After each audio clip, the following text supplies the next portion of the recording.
World War I ended in 1918. Germany was defeated. The war had left Europe in ruins, with millions of lives lost and economies shattered. The world was desperate for peace and stability. The victors, led by Britain, France, and the United States, gathered at Versailles Palace.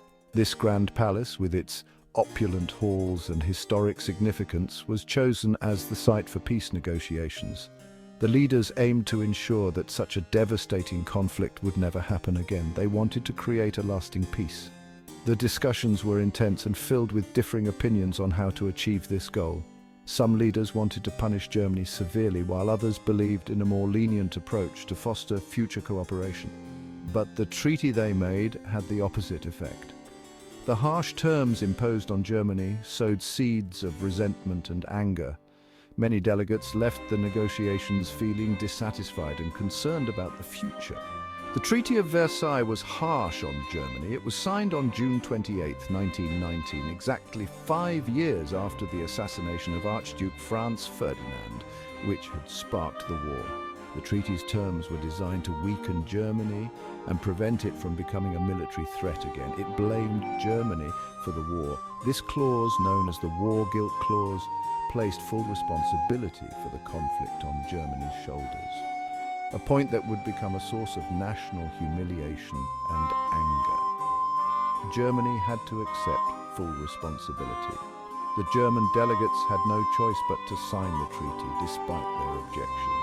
The terms were non-negotiable, and refusal would mean a continuation of the Allied blockade, which was already causing severe hardship in Germany. This was called the War Guilt Clause. Germans felt humiliated.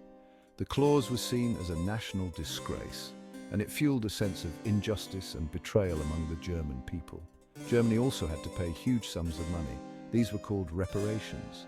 The reparations were intended to compensate the Allied nations for the immense costs of the war, but they placed a heavy burden on the already struggling German economy.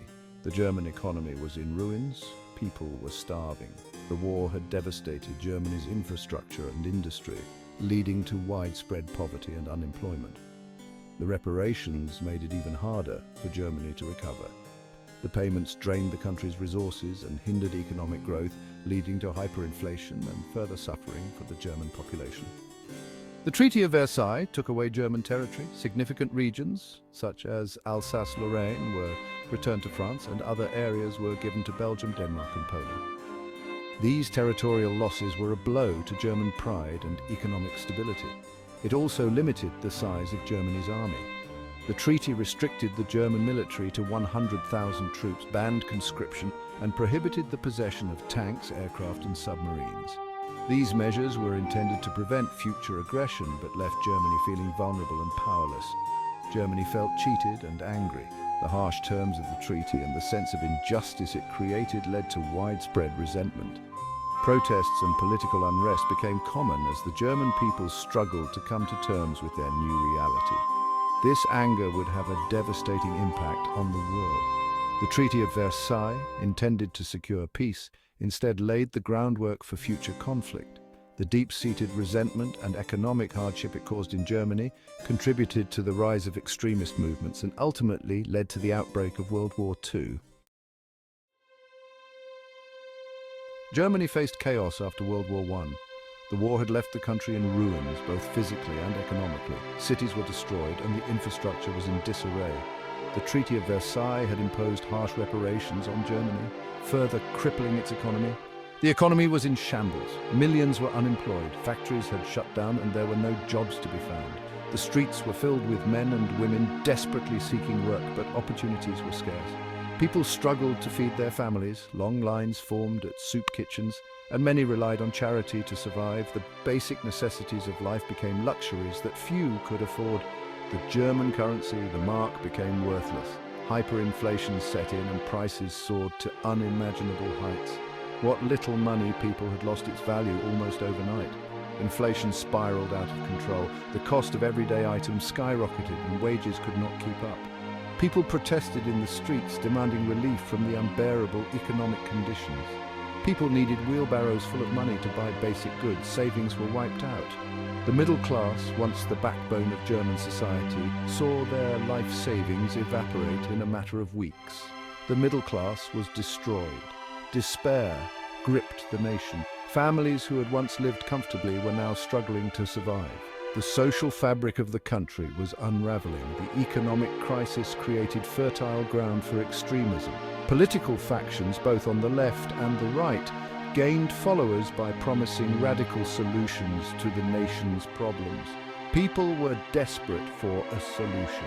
They were willing to listen to anyone who offered hope, no matter how extreme their ideas might be. They were willing to listen to anyone who promised a better future. Charismatic leaders took advantage of the situation, using powerful rhetoric to sway the masses. A charismatic leader emerged, promising to restore Germany to its former glory. He spoke of national pride and economic revival, capturing the imagination of a desperate populace. His name was Adolf Hitler. He promised to end the suffering and bring prosperity back to Germany. His message resonated with many, setting the stage for a dramatic and tragic chapter in world history. Adolf Hitler was a powerful speaker. He blamed the Jews, communists, and the Treaty of Versailles for Germany's problems. His message resonated with the frustrated and angry population. Hitler's party, the National Socialist German Workers' Party, or Nazi Party, grew in popularity. He promised to make Germany strong again. He promised jobs and prosperity. In 1933, Hitler became Chancellor of Germany. Hitler quickly consolidated his power. He banned other political parties. He established a totalitarian state. He controlled every aspect of German life. Germany was now a dictatorship. Hitler was determined to make Germany a dominant power. He rebuilt the German military, defying the Treaty of Versailles. He implemented public works programs to combat unemployment. He promoted German nationalism and racial purity. He targeted Jews and other minorities.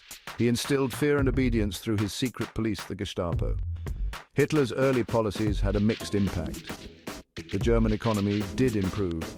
Unemployment fell, but this came at a terrible cost. Hitler's policies were built on oppression, discrimination, and violence.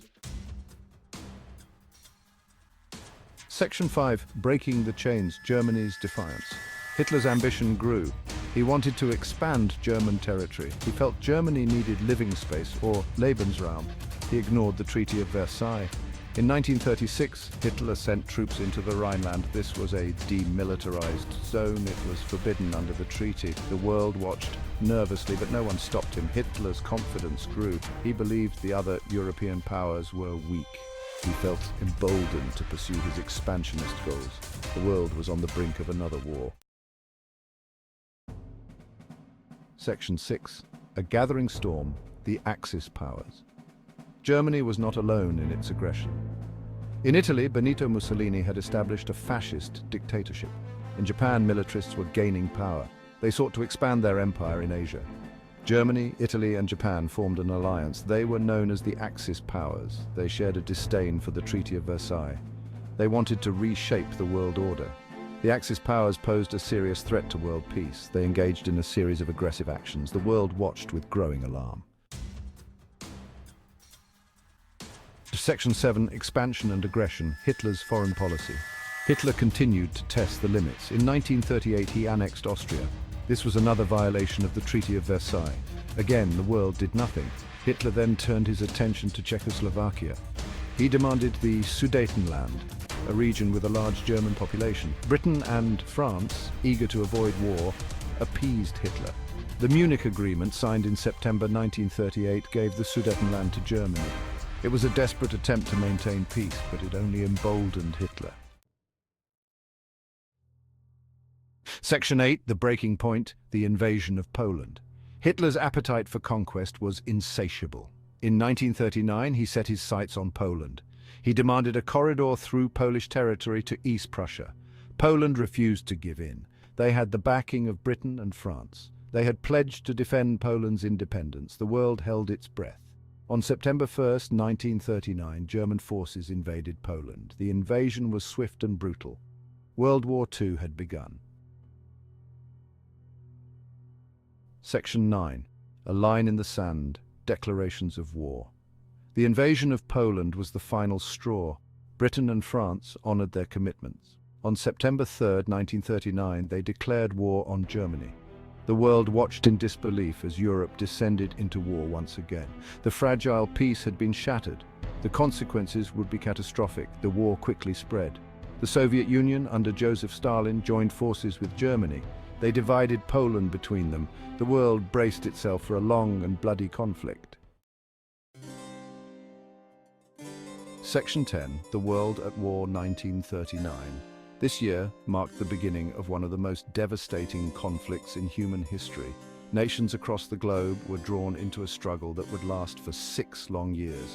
The world was at war. Cities were bombed and entire populations were mobilized for the war effort. The scale of destruction was unprecedented.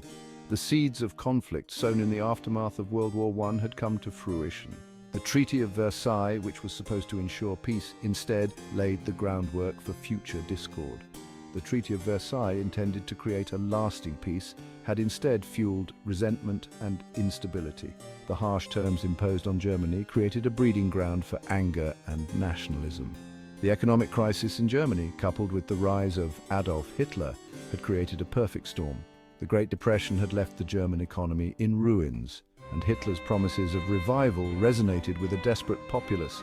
Hitler's ambition and aggression, unchecked by a divided and apprehensive world, had plunged the world into darkness. His vision of a greater Germany led to the annexation of neighboring territories and the persecution of millions. World War II would become a global conflict, claiming millions of lives and reshaping the world order. The war touched every continent, bringing suffering and hardship to countless civilians. The lessons of the past had not been learned. Despite the horrors of World War I, the world found itself once again engulfed in conflict. The hope for a peaceful future seemed distant. The price of peace, it seemed, was eternal vigilance. As the world emerged from the ashes of war, the importance of maintaining peace and preventing future conflicts became ever more apparent. The sacrifices made during these tumultuous years would serve as a stark reminder of the cost of war.